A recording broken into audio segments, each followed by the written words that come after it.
ewiase we mu ayewe eni papa nọọso enti na honhom bone titi nipa mu e de sey ade bone yemaguo yempa yiyedie ene nipa so na no no de sey ni nua onsu banyamintia na Bible say your life is on record ye nipa ye bi e dananim Bible say tie me tie Awurade afra say ni papa wo ye nọọso enti nipa na no mutima ntamu na wo no muti nyame asafo a ye so ni nyame ehuri kaso no Bible say eni papa nọọso ene nipa adwene nye ene nipa say nipa enipa bone ma papa tu enipa honhom bone bi na abubu awura nipa bi no mu a ye sanye ma ya me fa nipa mu na ye adwuma ene obonsan so fa nipa mu na ye adwuma Bible say enipa pa nọọso ye ble mfa se wutirim se nipa hu be sia nipa hu se nipa se mesi betimi aye me bone se nipa se mesi betimi aye papa Bible say nipa pa nọọso ma me nkoma me o say monye adamfo ni me lofo a wutie mi adamfo a oni ndia ene watu abare wo na wone wo koba wo nyame asafu mu no Bible say menyini nie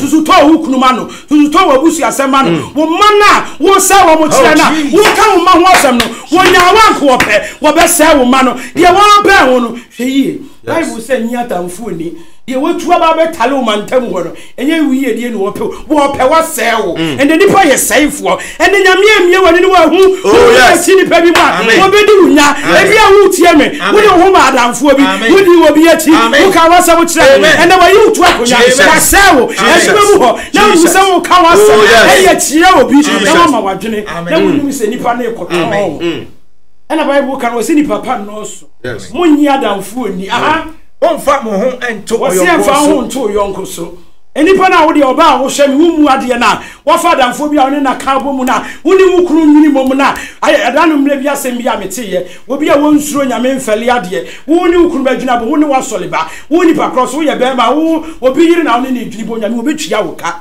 eni pakura wo hwe me se wo hwe me ne na wo obi yiri oni ni nyini mom na woni na dwini bom na Bible da wani ma wusua nyame wo betwia wo ka me ka to se nipa na bu yase ayeble ye yesu ni ye ban ene na ebo kwan ma ye yesu ni ye ban ene akekere ye wodofo de ede ye wanya wode no efa nye wunia de ede ye wanya wode no efa nu yonko de ede ye wanya wode no ene na ye wadwene se wo ho ode na me ka to se me lifestyle me baba to ye me beto asofo mpanyinifo nkokorafo enti me sira nkokorafo na me kohwe mpanyinifo aye adwuma na duru atire ebi woda mu a ebi ko 109 ene ebi so ko 90 ene ebi so ko 100 na me Thursday me kwa kwasrasra wo mo na me ko nipa wo die there will be a time we be adwuma there will be a time we frati asifo asase enti wo de tenate asifo asase so na ye de wo pe wenam honhom atiti nipa mu nti na nipa ni nso ade nipa mu ade nipa ye ne ye pe wo twetwa ne nua na ntira wonwene ho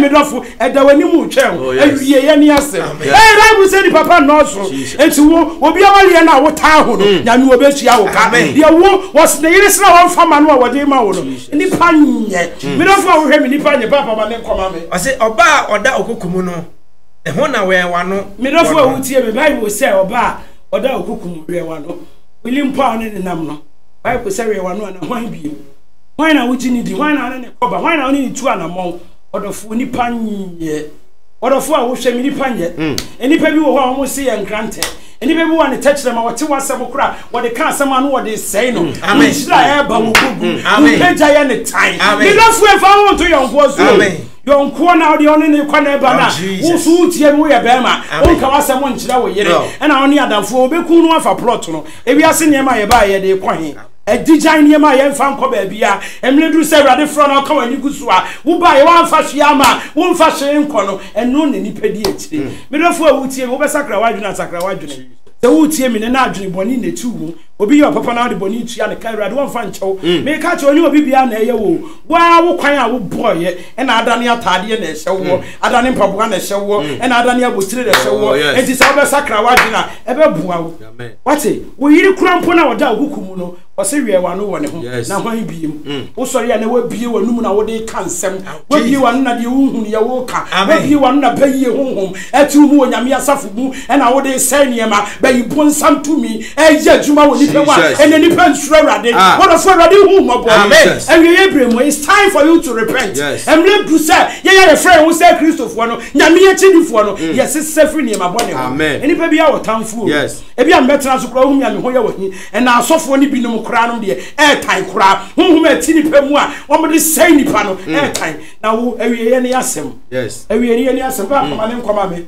verses no o say obabare mabu naja so obabare mabu naja sansania na obaba so asore atia ne na odofo so obabare mabu naja sansani edurum na bi na akwala bi wo ho na onya ka bi tamu a na opa ntoka otimi kaseti ya mo time no de ensase aburu wantimi antobi wo hu se wa mobra enem lanti asisu onya ka bi ne odem a wo hu se ne papa anya hwe na mo time nsase a na eguo bebrebe ene dan na den wa asibi o time ne no ane ne wasi wa babani soriti ya neja odofo soriti waja wakatu ya wonkwa so esa sa soriti waja wasi obade ye so ho no wasi de wasi obabere ma bunaja sansan aha obunaja sansan ya ha ana obaba so wasi obaba so soriti ya ne na aha ana wasi ase asori ase so soriti ya na se ase ubi wo ho a ukwa wale wo ho a yedi wani ankasa me de nyame anim ni metemense no so amasori amen yemna ba panyini maseno amen metene so amasori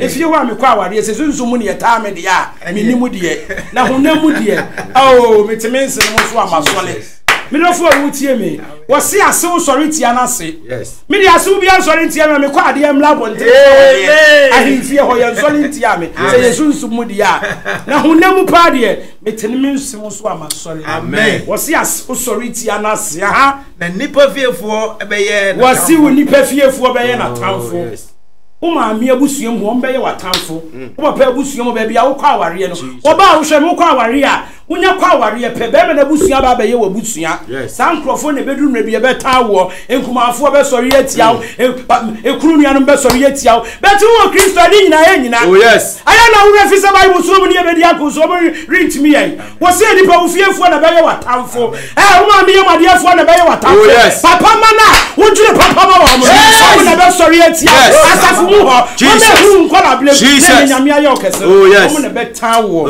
wo so mo fie nipa fiefo ena be ye na tamfo medofo ena ofiefo ye watamfo a ema ne ha o entina me se wo anya tamfo awrade ntop no wodofo ju nya tamfo na ti asifo nyankopon atop no no mbeba na awrade aye okese na awrade aye okese na wode wo kwa animu na awrade pejaw na wode wo si ba bia kro na wode wanam osisi ye wo anya tamfo a awrade ntop no wo mu hu na wo mu ye maso wo mu se hey rofo wasi wo enya tamfo awrade won to pro bi mebu semame 3014 ni enhade ye bi ho ye ka mebu semame ye dua sa chechemu ye du 9 wasi nipa bi wo ho a bible ma ya ti asiase me dofo a wo hwe me wasi nipa bi wo ho a wodofo adamfo bi wo ho a mame papa ba bi wo ho a aha wonse wonse a wo manu a me de kase eye nkrante obi si ye nkrante na woni ne edili a wonya wo mfa ni agro bible an kase aboa bi wo ho a wasi nipa bi wo ho a enipa bi wo ho a enipa na wo adwuma mu ho no hey wo mo nse ye nkrante na wo mu dodo mo sen ye sikamo a wodofo sikamo odi chamu anya agro wo so ya no afi wo si e ma wo hwa mi wo kofiri wo ile chi na akotwempna enipa na ne bekwa akosia no ebi ana ni dodo musen ye sika mo na ode abowo ene hwa wi ye ne de ye kwa bible se nipa bi wo ho a wonse ye enkrante nya wo betwitwawo ebe se wo life ebe kun ebe yiwe frati asefo asase so wo se nipa bi wo ho a enti medofo a wo hwa me hu se enamfo ne wo ma no wo kɔ no ebi si ye nkrante won dodo musen ye sika mo a wo munya wo mo mfa nya wo wo mu be yiwe frati asefo asase so enti ni short life enipa ekom enipa sei nipa enipa mpe nipa yie everybody nipa bi a wotamfo you have your enemy wo kwa wo ba ne mane nya wadwene say ye do wuo na ye krokro wo mafia wo me twa ho asia no sofo a wo tie me don't na twa ho asia wo ye sofo na wo di basabasa ya hwe yie ye cha wade na wudi sofo a bekọ ba bia ye serve na wudi wo life sa ana wo sa pritiwi a na wagya wo nsu ama wo ses no wo ses ni ye serve sofo ma meto na wa ye pompom fese de ya bo na tikọ wo kuru akasa wi a na obi na yi nsuo di ama no ene hwe asofo awie ye amen ni ka toro me de me do asofo pawo na me ben asofo so anyini aduru akire enti ye tumifo yes asofo bebre yale a wonyina obekọ pension no yale no asofo maamefo na enhwe wo mukunu no mu yie no wotu wona wukunu gina ni mu no wonim se enipa bi wo mo se ye nkrante ne adane wo mo se yesum obi abehun so wosum bebre bia wo ye bad wo de kata ne yema so no wawie ya ne de nsu akosi safo nkyai no ono so abiem sofo so biem ana wanom sofo ni nyini no wo kwa animu ana yare ahodo wo ha no sofo nyini no wo kwa animu ana ne yema etwetwasi sofo nyini no wo kwa animu a ne yema ekofa oh Jesus me do fo wo hwa mi wa akiriti ne benche Jesus Christ omo mo se ye nkrante ne no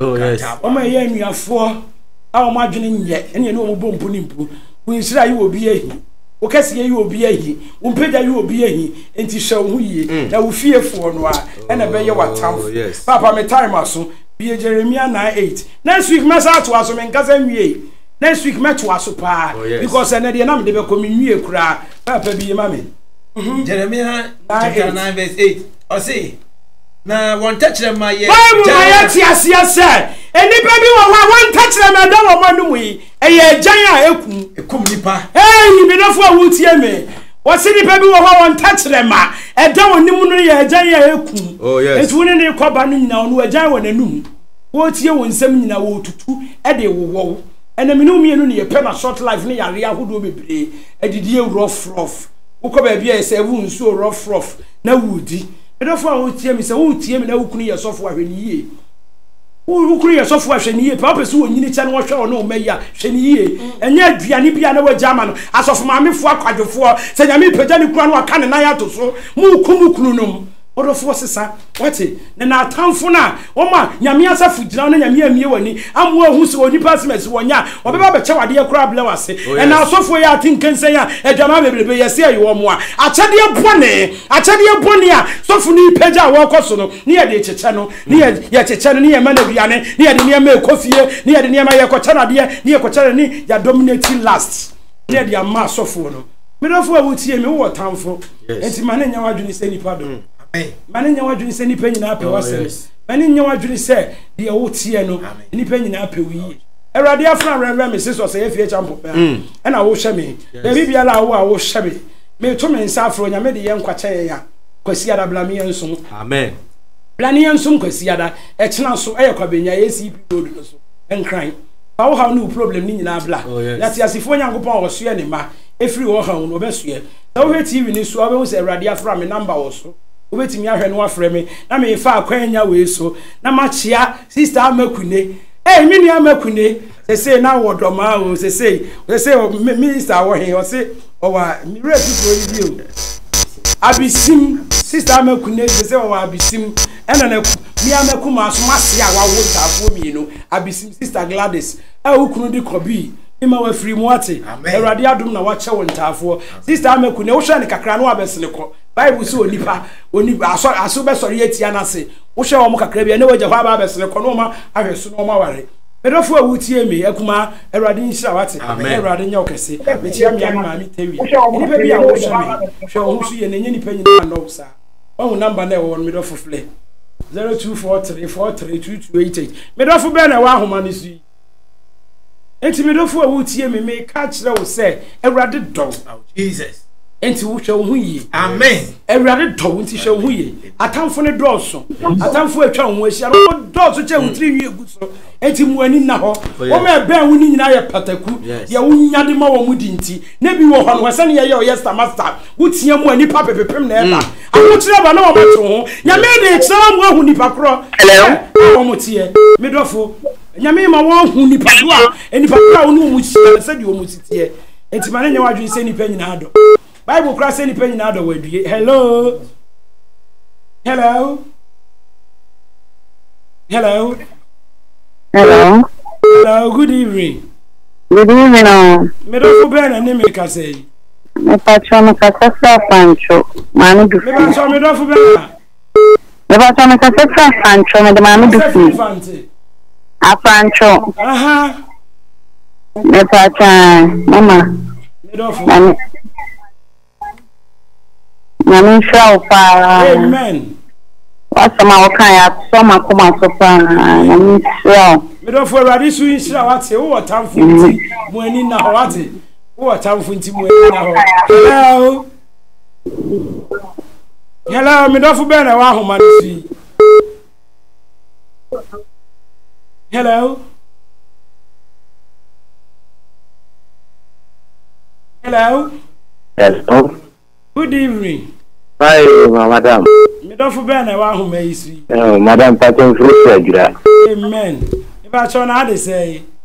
That's what Who do you see? I'm Yo, me do fu Erade nsira wate. Na Erade ba mbonye kesi hu se nipa bi abetimi aye o papa. Ne nipa bi abetimi atan. Enti hwe hu ye we nipa ho. Amen. Hello. Hello. Hello. Hello. Hello, no, good evening. Good evening, Medofo. Good evening, man. Good evening, Medofo. Medofo better. Hello. Aha, now they say. Ah, you're too unkakasa, why? Ah, because man, I'm sure, pa. Israel super. Nani okeshe, enyama ju transama odi amaye. Nani okeshe. Brother Sonya okese pa wate. We need to be na wadwene se nipa no betimi aye o papa nipa no se betimi aye o ne san se nipa wo town. Hello. Hello. Hello. Hello. Good evening. Me do fu ben na wa homa no si. Ayo. Me do fu ben. You don't can die. For me, me do for Erade nsira na Erade nya okese wate. Wo ta fu ya no ahwe ni pay. Amen. Hello. Hello. Hello, mama. Good evening. Good evening, me do for. Mama. You didn't be aware that. Me do. Hello. Sani eto nkawai. But when I am in my program, Erade nsira no ba mbonye kesi ya no ahwe ni pay. Men ya damfu ni why? Erade nsira opa. Amen. Hello. Hello. hello. Hello, good evening. Hello. If I show me for am nene kase. When ababi o ne kasa kate crash. Hey, ababi o, Erade nsira wo. If you are in show, let us have power down your way. Man, ababi o fu ba. Aye. Mitia busu. Ya be show wa ma ya sempa your way. Amen. Ya ja ababi o mitia busu afo nyina. Wa ra ka wa Mitia ka. Yo, we go bi akono. Ababi o, mato nka ni age. Erade nsira. Ukwa mitia okokwa yefo nyina ni nsu anefo. Mitia obi a Farmer Johnson. Mitia obi a enipa bi a wo hwa mi free oti region. Mitia Erade nsira. Hello. Hello. Amen. Me do Erade nsira opa. So me do for ben am nene kase. I feel like ya. Yo, me Erade nsira wat na Erade nya okese. Ni polisi anu we yi. Isa wati. Amen. Hello. Hello. Hello. Hello, me do for ben na wa homa ni si. Oh, so man. Hello. Good evening. Good evening, me do for. Oh my God. Erade nsira usu. I think here, maybe upon you, maybe sadly free na me wanya me team to bomb by mama. If I show me do for me, if we line so anu afre me number na da so what? Kasa what me do? Erade nsira opa. Hello. Hello. Me do for me. Raja, if I'm at me kata fruit. Aha, mata. Erade nsira Erade nya okese wate. Amen. Erade aka I can't afọ Matiata ata ni pay wa afi na wunyini ba wate wani na ho ni pa ho wate. Amen. Hello. Hello. Hello. Hello. Hello. Me don't for Ben, I want home, see. Bajo kwabena ko bueni. Ha, me don't for kwabena. How can say free? Me ka fe free transfer dawo. Baro, ai, me don't for na nyumre. Ni me de boko. Wa fe ma yo kin na chi ni kun pa Adam for die. Ibi kwa zi e bi e to Adam for so ye ri kwa ye ni ti e kwa ampuni. E di ni bi e ntu ya ni ma beka. Because we didn't do anything I account for. Yeah, Jacob, some get any pan now. Yes, Yango Pond, yes, in the Jacob, any pound in Namokobano, it's now betting me I was time for. Yes, into near down funny and found to your uncle. So now nip any person no more a year Busiano, in the bedroom, betting me I was time for. A radin slap, a Jacob, a radin slap. Hello. Hello, madam. Good evening. Good evening, Duffo. We are very beautiful. You, Duffo. We are not talking with Sakiam Duffo, then Mabna, the enemy Bama, also to trade the first the Pianpa, Madame Mosupa. I feel I'm just here and I'm a person. You can keep the Sakiam. Matimedo, a rather soon program, and say, and Yadam Funi. Nipa obe okra hweni ye wate na ofiefo betimi aye watamfo amen. Hello. Hello. Hello, madam. Aha, medofo bera ka sei. Aha. I'm doing Jonathan. Man, you mentioned our program. I am managing the what is no operation. Yami yo kase na nkosu ma program nkosu mai. Amen. Jonathan Radi Sisi wate. Amen. Ni wini ni pebi esi anu ahwe ni yiye wate. Radi nshira wo pa. Hello. Hello. Hello. Hello. Hello. Good evening. Good evening. For ben wa homa no si.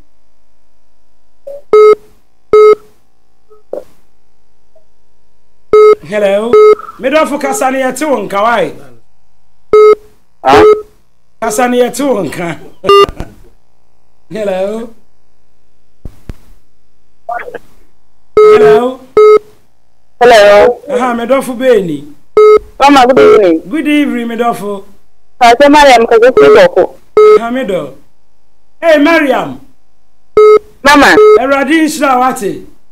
Eradi mo ne yamade nyina ho ban wate. Eradi mo ne yamade nyina ho ban. Hwe nipa yie. O ma mo kirade nyina. Ka wasema kire nipa anu ahwe ni yie. Enyi adamfo ni. Mariam eradi nsira wate. Me kira bokufu na eradi nsira. Hello. Last caller. Me do fu ben e wa homa ni su. Hello. Line is why she will be rasu anu obi yi no. Hello. Hello, me do fu ben e wa homa ni su. Yes, I'm me ka say. O ka say. Hello. Yes, I'm me do fu kasane ye to nka wai. Hello. Last caller ye anu si. Me do fu line na e o TV ni so no ye wi a obetimi afre. Enkomo bi a pesa oni Erade afuna di no. Erade afuna di no ye pon a e do fu ye pon afre. Hello, last caller. Me do fu Beni. Hello, madam. Me do fu kasana me te wonka wai.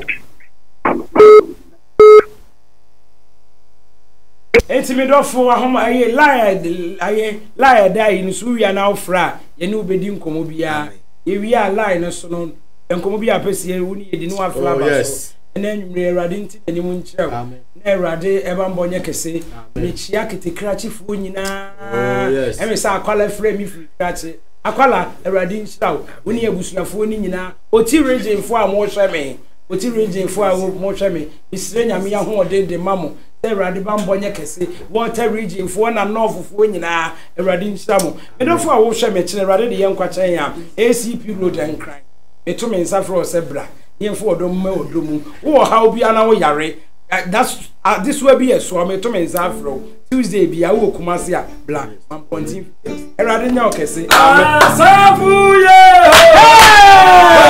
atuma kumana kopana me towe ya odida towe ya odida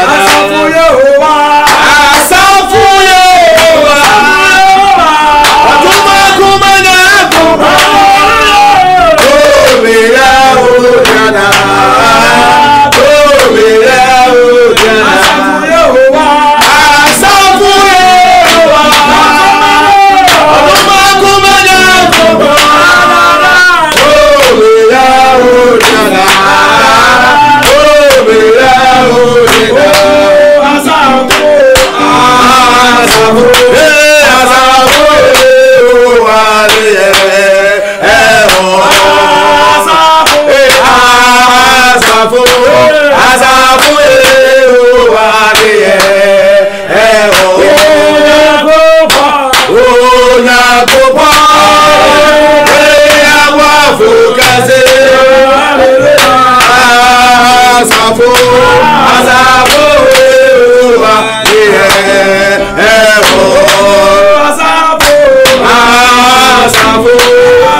Why